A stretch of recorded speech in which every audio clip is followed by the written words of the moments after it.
மழை வெள்ளத்தால் பாதிக்கப்பட்ட பகுதிகளில் அரசு போர்க்கால நடவடிக்கைகள் எடுத்து வரும் நிலையில் நிர்வாகம் செயலற்று போனதாக நடிகர் கமல்ஹாசன் கூறுவது தமிழக மக்களை அவமதிக்கும் செயல் என்று நிதியமைச்சர் பன்னீர்செல்வம் கண்டனம் தெரிவித்துள்ளார்.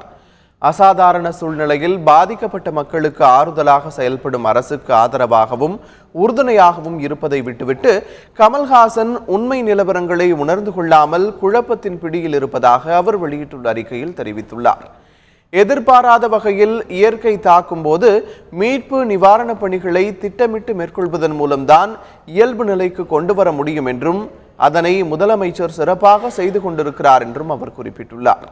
தமிழக அரசால் பெறப்பட்ட வரிப்பணம் தவறாக கையாளப்பட்டது போன்ற ஒரு மாய தோற்றத்தினை உருவாக்கி அரசுக்கு மக்களிடம் அவப்பெயர் ஏற்படுத்தி சுயலாபம் பெற முனையும் தீய சக்திக்கு விலை போய்விட்டாரா என்பதை கமல்ஹாசன் தெளிவுபடுத்த வேண்டும் என்றும் பன்னீர்செல்வம் கேள்வி எழுப்பியுள்ளார்.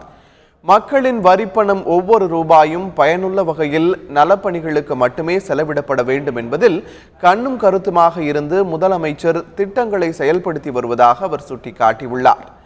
முதலமைச்சர் நிவாரண நிதிக்கு பல அமைப்புகளும் மக்களும் தாங்களாகவே முன்வந்து நிதி தருவதாக குறிப்பிட்டுள்ள பன்னீர்செல்வம் அரசு நிவாரண நிதி கேட்பதாகவும் மக்களை நேசிப்பதால் உதவி வழங்குவதாகவும் கருத்து தெரிவித்திருப்பது மலிவான வகையில் விளம்பரம் தேடுவதற்கான முயற்சி என்று குற்றம் சாட்டியுள்ளார்.